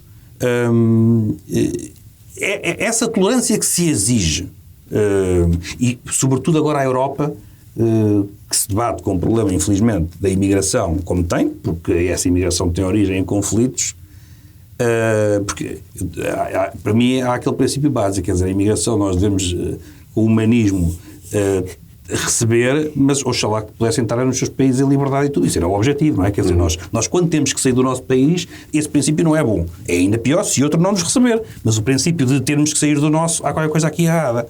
Quando nós temos esta diversidade cultural, e se nós temos que ter tolerância, porque é que eu, relativamente à direita católica conservadora, tenho que lhes revirar os olhos e tenho que lhes chamar os nomes todos? Isso é ódio também. Se eu concordo com o professor Paulo Otero, minimamente, se eu acho um completo disparate um homem, sim, neste século, ir para a televisão dizer que o papel da mulher é ser dona de casa, claro que acho. Ele andou em digressão, não é? Claro que acho. Não está isso em questão. E pela CNN. Não está isso em questão. Eu não sou mulher, mas tenho 3 filhas, quer dizer, eu não quero que elas vivam numa sociedade em que há um professor Paulo Otero que lhes diz o que é que elas podem ou não fazer, o que é que elas devem fazer para o tal delas. Portanto, é uma coisa que de certa forma me incomoda. Mas se forem para Direito. Mas eu antes disso, se forem para Direito, o que é que você ia dizer? Se forem estudar Direito e pago pelos teus impostos, está lá um professor que ensina estas coisas às pessoas. Mas os professores, reparem, eu estudei pelo livro do professor Paulo Otero, as coisas são como são, quer dizer, não há uma... o que é que eu estou para fazer? Eu sei, mas é como a questão daquelas coisas da disciplina de cidadania, não é? Ou seja, se há ou não doutrinação dos jovens nas faculdades, nas escolas. Enfim, eu acho que aí, se houver um papel em casa, essa seria outra discussão, mas se houver um papel em casa, as pessoas têm, se quiseres, a blindagem suficiente para depois ouvirem outras coisas, seja nas escolas, na universidade, e terem... O problema é quando em casa as pessoas não falam com os filhos, não discutem as coisas, porque aí sim só há um canal de informação, que é uma escola ou uma universidade. E esse é um problema, não é? Mas quanto ao resto, por exemplo, em relação aos meus filhos, eu estou perfeitamente à vontade que eles podem ir para uma escola, lá com um professor leninista ou com um de extrema-direita. Para mim, eu acho que eles vão ter o seu próprio pensamento e o espírito crítico. Agora, nessa medida, a tolerância que tenho para com todos os outros, e discuto, faço valer as minhas razões. Mas não... Eu não tenho visto televisão, apanho tudo no Twitter. Vejo pessoas que, e alguns já fazem de propósito, não é? Já se põem a revirar os olhos, se eu colocasse um defensor das leis mais rigorosas, e podemos falar de outras religiões, porque aqui estamos a falar de direita católica, ou pelo menos conservadores ortodoxos, A questão é que esses debates nem existem. Mas imagina tu que a SIC Notícias ou a CNN amanhã punham um debate destes. Havia de se ouvir coisas que as pessoas nem sequer imaginam. E o que é que nos pedem? Tolerância. São culturas diferentes. O que nós agora percebemos é que a direita, os católicos, a direita conservadora, se está a afastar daquilo que a sociedade pretende. E a evolução que quer fazer. E eu espero que seja mais evolução e menos revolução. Porque às vezes nós temos que ver que as coisas têm uma... Eu prefiro uma evolução a uma revolução. Portanto, acho que é o problema deles. Estes livros o que fazem é afastar os católicos, pelo menos, volto a dizer, os mais ortodoxos, do que a sociedade pretende. E eu acho que isso é só mau para eles. E por isso, quando nos vejo na televisão a defender isto, acho encantador, maravilhoso. Estás a defender a tua ideia, estás a dizer o que pensas e estás-te a afastar da sociedade toda. Porque a sociedade não acha que o papel da mulher é estar enfiada na cozinha e o homem é trabalhar. Portanto, tu estás errado. Mas diz à vontade o que tu pensas. É problema deles. E eu, portanto, não gosto de ódio com ninguém, tolero as opiniões contrárias e acho que estas coisas são boas deste ponto de vista. Acho que o debate não é interessante porque não há razão para o ter, não há nenhuma divisão. Justifica-se este debate? A pergunta que eu acho que deve fazer. É o que eu te digo, acho que não. Quer dizer, eles forçaram, mas repara, estão no direito deles, juntaram-se 22 pessoas que acham que a noção de família se está a perder. É o entendimento deles, que as pessoas estão... que isto tudo, aquela ideia... É a visão daquelas 22 pessoas, pronto, não é? E publicam um livro, e nós vamos lê-lo ou não, e discutimos depois, e discutimos isso. O que eu acho é que eles se afastam, de facto, da maioria das pessoas, e isso é a democracia a funcionar. Porquê? Porque as ideias de liberdade e de defesa do respeito pelo próximo, do humanismo, está a avançar direitinho. Portanto, eu não rasgo vestes nenhumas, não acho que é um caso que esteja a liberdade e a democracia em questão. Pelo contrário, acho que quem se põe neste papel e a defender estas ideias, que são obviamente retrógradas, não quero agora depois fazer comparações com os progressismos, mas, enfim, essas são discussões filosóficas muito mais... precisávamos muito mais tempo, mas a verdade é que acabo por achar não interessante de um ponto de vista da utilidade, mas sim de um ponto de vista de nós percebermos que estas ideias conservadoras têm espaço, as pessoas, como outras quaisquer. Encaixa no conceito de debate pluralista, é isso que tu achas? E acho que a tolerância deve ser exercida em permanência em relação a tudo e a todos. Pelos vistos, estes que pensam assim, eu não tenho nada de dúvidas que são uma minoria. E o que é que nós sempre defendemos? Defendemos o respeito pelas minorias. Isto é uma minoria. Já foi uma maioria. E eu conheço muito bem esta gente toda. Atenção, eu estudei 8 anos num colégio católico do Opus Dei. Eu conheço isto tudo. Eu ouvi e nunca fui doutrinado e nunca me forçaram a nada. Portanto, com isto eu defendo-os na medida em que eles podem ter as suas ideias, mas enfim, impô-las. Eu não sou propriamente um exemplo para aquelas pessoas. Mas, portanto, tolerância... eu acho é que é impossível mantermos esta análise descontextualizada daquilo que de facto parece ser uma afronta sobre os direitos adquiridos, não é? Nomeadamente pelas mulheres ao longo da nossa história, e nomeadamente na democracia pós 25 de Abril. Maria, especialmente na democracia pós 25 de Abril. Maria, eu vi o Paulo Otero, de facto, quer na SIC Notícias, quer na CNN, em debate com mulheres, moderado por mulheres, e vi algumas expressões de choque por parte das mesmas mulheres sobre aquilo que ele ia dissertando sobre a sua visão e sobre aquilo que estava escrito no livro. Qual é que foi a tua posição? Como é que tu recebeste essa informação e daquilo que tu ouviste do Paulo Otero? O que é que aquilo impactou em ti? Ouvi muito pouco do Paulo Otero. O meu problema não é uma pessoa individual, o meu problema é o avanço e a normalização destes discursos. Vi o Paulo Otero no debate com a Joana Mortágua, acho que esteve sempre à defesa, mas não é isso que eu quero analisar. Eu tenho outras questões com este livro e com estas ideias que vão muito além do debate, do pouco debate que houve na televisão. Eu primeiro pergunto que perigos é que são estes que a família tradicional corre para que seja preciso um livro cheio de homens sexagenários e septagenários brancos, cis, hetero, a defendê-la. Eu pergunto-me se é a família tradicional a que casava raparigas menores, ou a que matava mulheres adultas, a que impedia o acesso de mulheres ao planeamento familiar, a que exigia a virgindade às mulheres ao contrário dos homens, ou a que via com bons olhos e era uma coisa normalizada a mulher bater no homem. Porque O homem bater na mulher. o homem bater na mulher, obrigada. Porque eu acho muito curioso quando César das Neves questiona as mulheres que, sendo maioria, nunca se queixavam e quando havia dezenas de mecanismos legais que impediam que elas vencessem essa opressão. E eu daqui a pouco já vou ler 2 certos da passagem de César das Neves que eu não percebo sequer como é que alguém não tem vergonha de publicar isto. Pode pensá-lo, certo? Ele mas não eu faz ideia do teria que é vergonha. Ele não vive no mundo real. Até 1974 as mulheres não tinham em Portugal o direito universal ao voto e eram impedidas de aceder a certas profissões, como a da magistratura, não podiam sair do país sem ser autorizadas, porque o passaporte estava agregado ao passaporte da família, eram obrigadas pelo Código Civil, se casadas, a encarar como chefe de família o seu marido, que podia abrir-lhes a correspondência, podia impedi-las de desempenhar determinados trabalhos e elas não podiam opor-se e também não podiam decidir sobre a educação dos filhos. O Código Penal penalizava com apenas até 6 meses de desterro da comarca o marido que matasse a mulher adulta. Portanto, a pena para matar uma mulher adulta era 6 meses de desterro. Além disso, só nos anos 90 é que a violência doméstica aparece no Código Penal. Portanto, eu pergunto-me como é que, olhando para estas leis e estas regras que eram altamente opressoras dos direitos das mulheres e que punham a mulher como um papel de segunda na sociedade, como um papel de cidadã de segunda na sociedade, como é que ele acha estranho que as mulheres não se revoltassem contra os maridos? E eu passo a ler aqui passagens que eu gostei muito. Uma delas é sobre... ele defende que antigamente as pessoas iam trabalhar e a vida era muito dura e depois vinham para casa onde eram felizes e onde encontravam o conforto. Porque, como toda a gente sabe, toda a gente sempre foi muito feliz em famílias tradicionais ao longo dos séculos. Toda a gente foi sempre muito feliz. As pessoas estavam sempre lá porque queriam, não havia pressão social, não havia contratos sociais, não havia necessidade de casar pessoas para garantir o sustento ou a permanência do dinheiro na família. Portanto, toda a gente sabe que as pessoas casavam por amor e eram todas felicíssimas. E então, o César das Neves diz: um dos piores destinos hoje em dia é ficar em casa com as panelas. Aspas. Aquele que foi, ao longo dos séculos, o santo dos santos de todas as classes sociais é visto como uma prisão. Eu, primeiro, não percebo se isto é desconhecimento histórico de que nem todas as mulheres que ficavam em casa com as panelas. Sempre foram as classes mais baixas a garantir esses trabalhos, não é? Não era a princesa que ia cozinhar o seu almoço.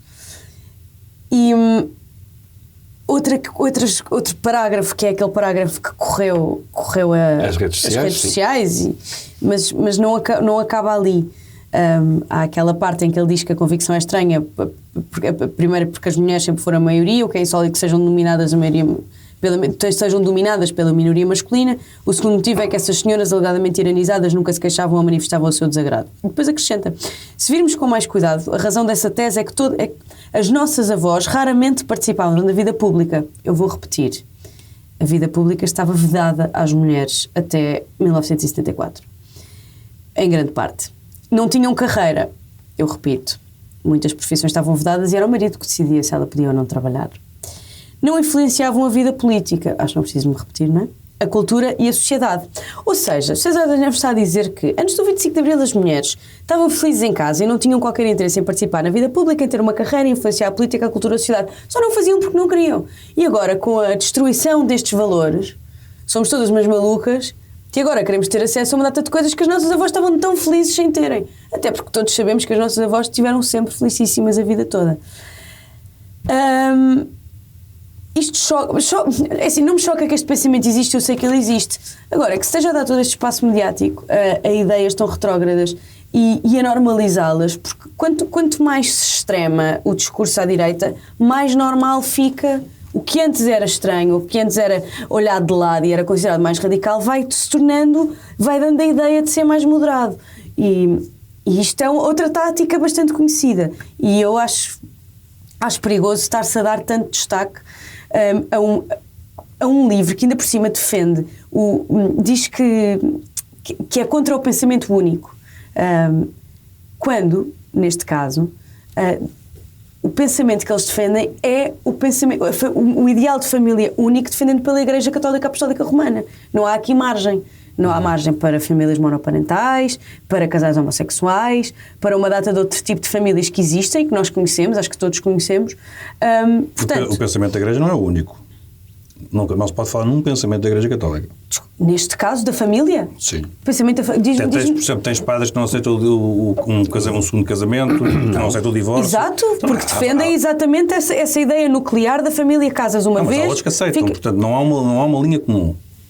É só para dizer isto, não estou a discordar. Estou a dizer que há uma orientação. Há uma orientação, mas há uma liberdade depois. Estás a falar da Igreja Católica hoje em dia. Há uma orientação ao longo de milénios. Os padres mais ortodoxos, aqueles que seguem a linha mais rígida, chegas lá para te casares uma segunda vez, não aceita. E há padres que aceitam. Eu só te digo isto no sentido em que a mesma instituição tem... A subsidiariedade da Igreja, é verdade. Sendo que, presentemente, é um tema bastante em debate pelas próprias altas instâncias da Igreja, e o próprio Papa, de alguma maneira, nas últimas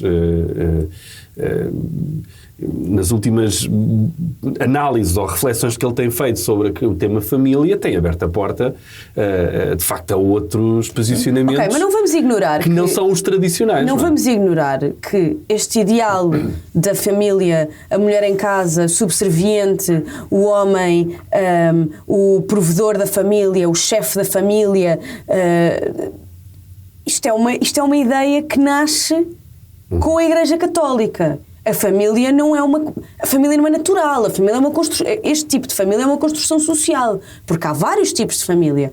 Esta ideia de que a família normal e tradicional é a mulher, o homem, a mulher em casa, o homem na vida pública, o homem provedor, as criancinhas muito arranjadinhas, sem saberem que há outros tipos, sem terem qualquer acesso à educação sobre direitos humanos, isto não aparece do nada. Está aqui uma construção da Igreja Católica. Várias religiões. Há religiões onde as mulheres não podem dar frente nos carros. Claro que há. Podem apanhar. Claro que há. Então, não é só da Igreja, não é? Eu andei 14 anos num colégio católico. Eu tenho crisma. Eu não estou a falar de cor. Eu sei o que é que estou a dizer. Mas já dizer que toda essa construção, que eu concordo contigo. Estou a dizer que esta construção da nossa Igreja Católica, Apostólica Romana, e não é. A da nossa sociedade. Tens atualmente religiões com linhas muito mais rígidas que têm muito pior do que isso. Ou seja, a Igreja, quer queiramos, quer não, evoluiu de certa forma. Estamos a discutir a família tradicional e normal defendida neste livro. Claro. Não estamos a discutir em abstrato. Sim. Senão a conversa seria outra. Deixa-me só fazer uma pergunta muito rapidamente. Tu dizes que normaliza. Há bocado disseste que normaliza. Porquê que não a normaliza? Porquê que tu concluís que isto tudo está a normalizar esse discurso? Ou porque eu acho que tudo o que está a acontecer à volta desse livro está a normalizar todas estas ideias. Porque se vê a sociedade toda junta a criticar. Não se vê. Pronto. Já são. Olha, nós estamos a caminhar para o final deste dia de reflexão. Sim, mas o Zé já falou imenso e eu ainda não acabei de falar. Quero só acrescentar que isto parece-me um conjunto de pessoas muito infelizes e provavelmente oprimidas a vida toda, seja por papéis de género, em posições sociais ou familiares, e que não aguentam ver os outros ser felizes em liberdade e a viver numa vida livre e com direito a escolherem o que querem para si. E acho curioso que este livro seja lançado tão pouco tempo antes do 25 de Abril, dos 50 anos do 25 de Abril, e acho que há também aqui um fator de pessoas que ainda não aceitaram a liberdade e o progresso trazida pela Revolução e que continuam muito revoltados por lhes terem sido retirados privilégios quando a vida se tornou e a sociedade se tornou mais igual e mais justa. E não contra achas isso eu lutarei sempre, mas toda a minha vida. Para uma resposta muito curta, não achas que isto também serve de alguma maneira para reposicionar a discussão daquilo que ainda há muito por conquistar por parte da mulher na sociedade portuguesa? Não. Isto não vem reposicionar esse debate e não vem reforçar... Acho que esse debate é reposicionado por todas as mulheres que estão no espaço público, todas as mulheres que reivindicam os seus direitos, todas as mulheres que lutam diariamente para um caminho para a igualdade, pelas mulheres que lutam para acabar com o gap salarial. Por exemplo? Não acho que seja este grupo de 22 pessoas, portanto, 6 mulheres e 16 homens, Não acho que sejam eles que põem esta discussão eu não estou a dizer. Eu estou a dizer é que trazendo o livro, esse debate para a nossa sociedade, se isso não vai reposicionar esse mesmo debate por parte não acho daquilo que se chama o ativismo feminino. Não vejo porque isto é um grupo de homens maioritariamente revoltados e chateados. A questão é se mobiliza, se te mobiliza a ti.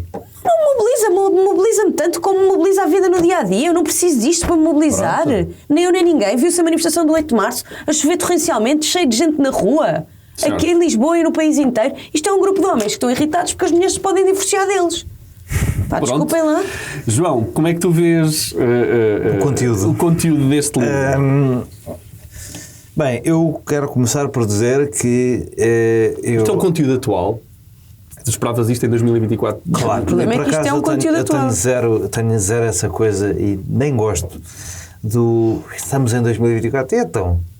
Em 1764 também estávamos em 1764, pá, e pronto, e as merdas aconteceram. E estarmos em 2024 é um sinal de que estas conversas podem estar a acontecer, porque está a haver uma regressão brutal. Mas acontecem, a história está cheia de supostas regressões e supostos avanços. Está, não? claro, e estará sempre. E estará sempre porque é assim, as pessoas não chegam todas ao mesmo sítio no mesmo momento, perdem a memória histórica de umas coisas, ganham de outra.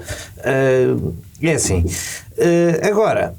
Eu, por acaso, acho que, e concordando com o Zé Pedro, acho bom que, havendo esta causa, ela, em vez de ser defendida, sei lá, pela Cristina Ferreira, ser defendida pelo Paulo Otero. Acho que, em princípio, acaba por funcionar negativamente em relação à causa e enquanto defensor do contrário do que a causa postula, acho bem. E também tenho a posição de que as pessoas têm todas direito à sua opinião e eu respeito as opiniões das pessoas. Respeito no sentido em que podem tê-las. Acima disso não me peçam. Mas o que eu acho aqui é que se criou esta coisa, já não é de agora, que é... Já não se pode ter uma opinião, dizem as pessoas que têm estas opiniões. Quando o que estão a dizer é esta opinião já não é maioritária na sociedade. Ou já ninguém bate palmas quando eu digo isto. E isso, de facto... É positivo. Soa ou parece cancelamento. Para estas pessoas parece cancelamento. Mas não é. É só a pessoa expõe no debate livre de ideias da sociedade, expõe a sua posição e as pessoas reagem. Esta coisa do, tal como eu dizia há bocado, tal como a minha opinião em 1950 podia ser de centro e em 2024 ser de extrema-direita. Ou de extrema-esquerda, pode ser outra coisa. E é possível, e isto não é... Ou até há 20 anos, não é? Nós, se formos ver, há 20 anos ou há 30 anos, os países europeus estavam a discutir e os Estados Unidos se punham provisões nas constituições a defender que o casamento era entre um homem e uma mulher e faziam-no porque a maioria dos eleitores achava... E foi só há 30 anos. Sim, a maioria dos eleitores estava convencida que um casamento homossexual estava errado. Exato. E, entretanto, é legal em todo lado. Porque as pessoas mudaram de opinião. E, portanto, todo lado? praticamente todo lado no Ocidente, é o que eu estou a dizer. Porque as pessoas mudaram de opinião. Portanto, o gajo que tenha a mesma opinião que tinha em 96 sobre a homossexualidade, tem agora, sim, se calhar em 96 era de centro e agora é de extrema-direita. Se calhar a opinião, e até é isso que é, um gajo ser... contra o aborto, contra a eutanásia, contra homossexuais, em si, é uma opinião, de facto. Um gajo ser a favor disso estar inscrito na lei é que faz disso de extrema-direita.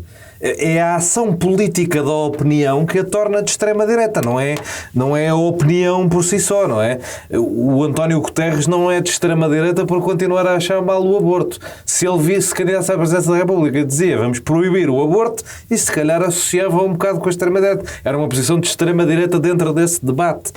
E, portanto, olhando para este livro, o que é que eu digo? Muito bem, pessoas com as suas opiniões, eu conheço estas opiniões bastante bem, não fiz o carisma como a Maria, mas quase, portanto também fiz este percurso e conheço estas opiniões. De facto são pessoas que sentiam que eram maioritárias na sociedade e que agora deixaram de sentir, e isso é muito complicado. A perda do privilégio relativo, mesmo quando o privilégio é injusto, é muito difícil de processar pelas pessoas e as pessoas processam-na muito mal e, portanto, e vê-se isso com os jovens, com os homens, Neste momento temos os homens muito radicalizados contra as mulheres porque sentem que não têm a mesma facilidade com elas que se calhar os pais ou os avós tinham, e há muita gente online, muito debate sobre isto, e aí concordo com a Maria que há um avanço, há uma tentativa de retrocesso de uma malta que está radicalizada contra estes avanços e que sente que os pais e os avós tinham umas facilidades que eles não têm. E achas que é uma questão geracional ou é transversal? Não, eu acho que há na minha geração esta coisa, este debate público sobre os homens deverem ter direito ao sexo, coisas dessas bocadinho. E estas coisas existem e também há aquela coisa, lá está, coisas, não é preciso estar em 2024, sempre aconteceu o quê? O meu avô era retornado, o meu pai vivia chateado com isso, eu não gosto do PS, eu voto na direita. Esta coisa de legado, das opiniões virem com legado, o meu avô era um reacionário, eu sou um reacionário, acontecem, eu às vezes gosto de pensar sobre isto, que é, os reacionários têm muitos filhos, não é? Se esta coisa do em 2024, sim, em 2024, se calhar muitas das pessoas que eram hiperprogressistas e das famílias hiperprogressistas de 74 tiveram 1 ou 2 filhos e têm 1 ou 2 netos agora, e se calhar as famílias dos retornados e as famílias das pessoas como o Paulo Lotero que dizem que não se deve ter medo de enterrar o 25 de Abril, essas famílias se calhar reproduziram-se um bocado mais e andem aí, como diria o outro. Olha, mas para fechar, deixa-me só dizer-te uma coisa, muito rapidamente. Se nós nos lembrarmos do referendo do aborto, que eu lembro-me bem, eu tenho muito poucas dúvidas que, porque isto por causa dos jovens. Os jovens de então, hoje são adultos 40, 50 anos. Sim. E eu quase que apostava, a minha também, quase que apostava que o resultado mudava completamente. Os que na altura mudava do lado do não.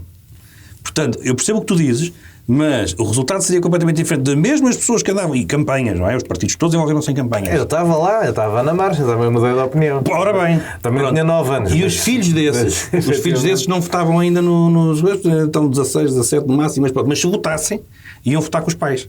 O resultado seria completamente diferente. Eu percebendo o que tu dizes... Sim, também é isso. Também é o tempo avança e as coisas normalizam-se e de repente o aborto é legal há 20 anos ou há 15 anos e tu ficas tipo, pronto. O resultado seria completamente diferente. Até do Presidente da República, se quisermos, que era uma das personagens... Eu conheço muita gente que votou não e que hoje em dia não votaria outra vez, e acho que isso, pronto, também é a vida. Mas há um avanço, na malta mais nova, na malta que nem estava viva nessas batalhas, há um avanço desta, e vê-se nos votos que o Chega tem, há um avanço desta contranarrativa do eu não quero perder o meu privilégio de ser homem, o meu privilégio de ser branco, o meu privilégio de ser heterossexual. Há pessoas que não querem perder este privilégio.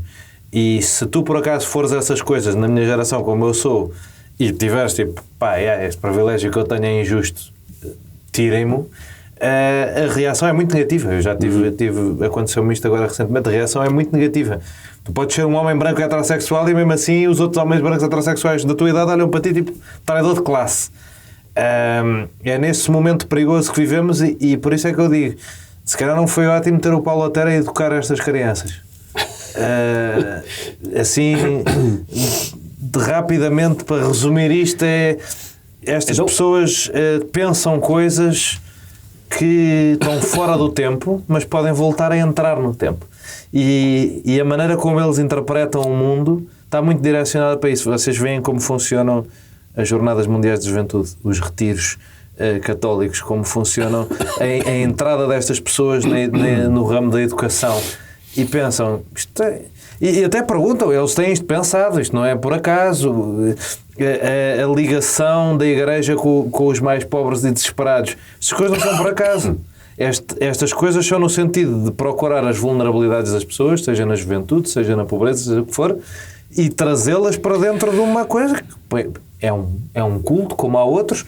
Eu tenho muito respeito por muitos cultos, incluindo a Igreja Católica, é das maneiras mais institucionalizadas e sólidas de culto que há por aí, mas não deixa de poder trazer estas coisas perigosas atrás. João, para terminar, uma pergunta rápida.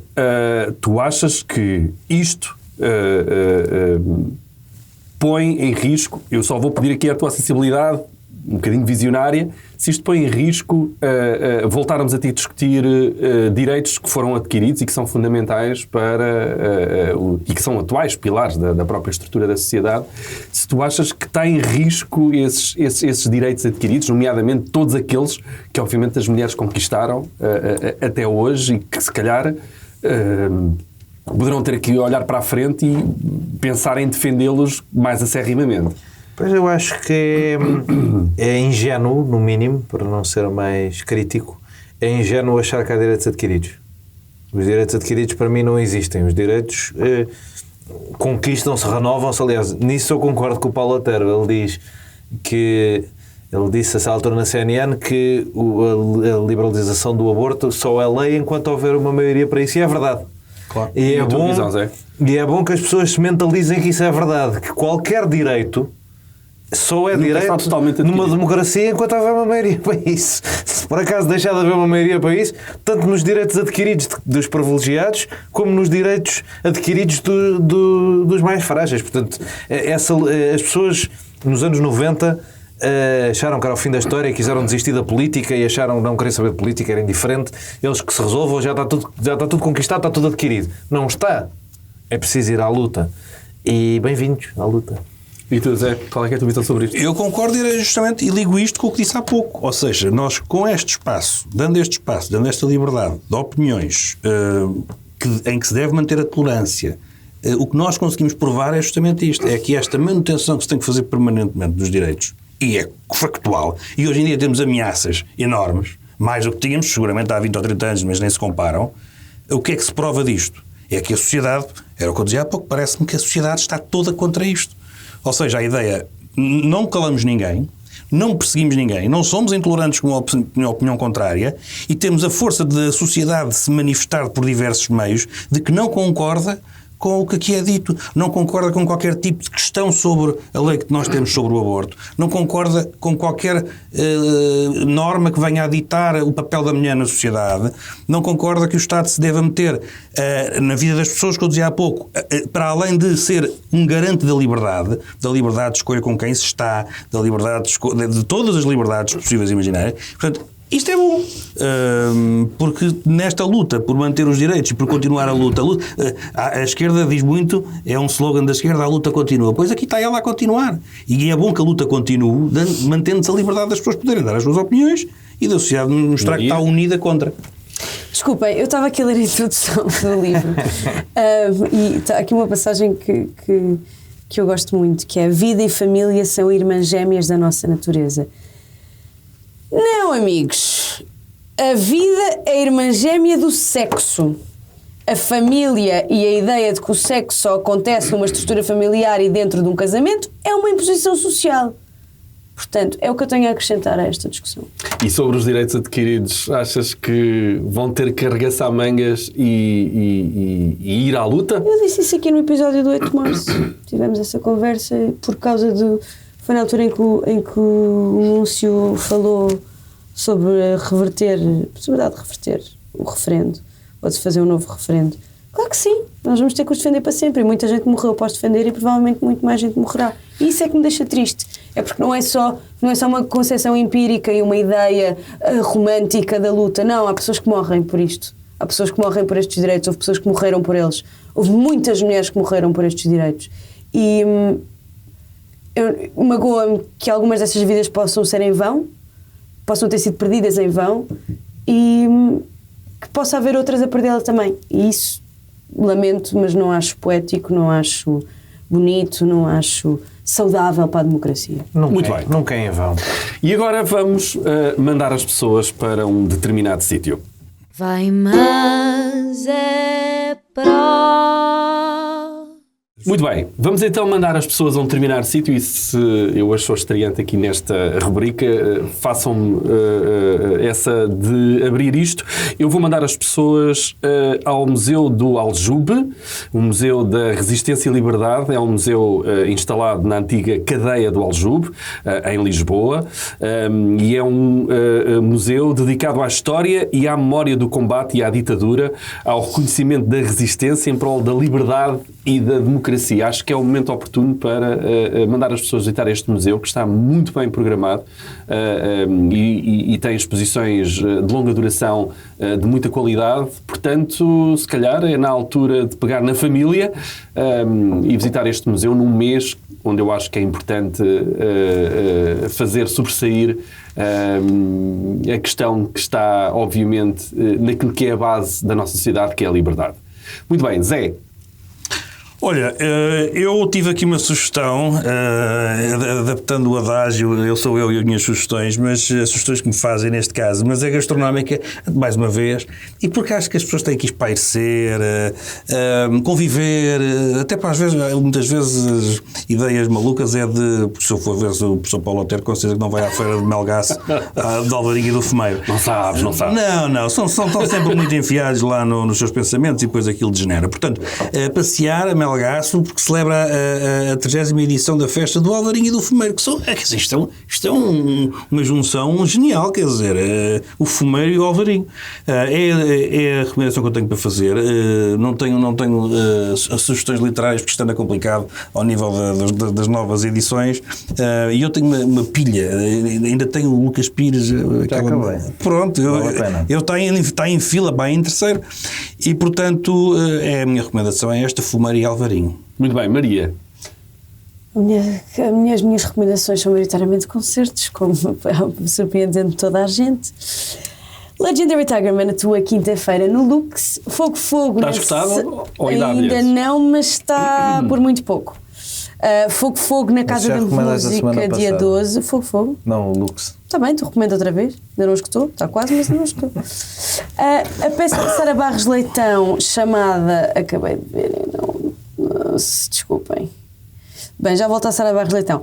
Beijila e Moreno Veloso vêm a Portugal para vários concertos e estarão no Teatro Maria Matos na próxima terça-feira, dia 16.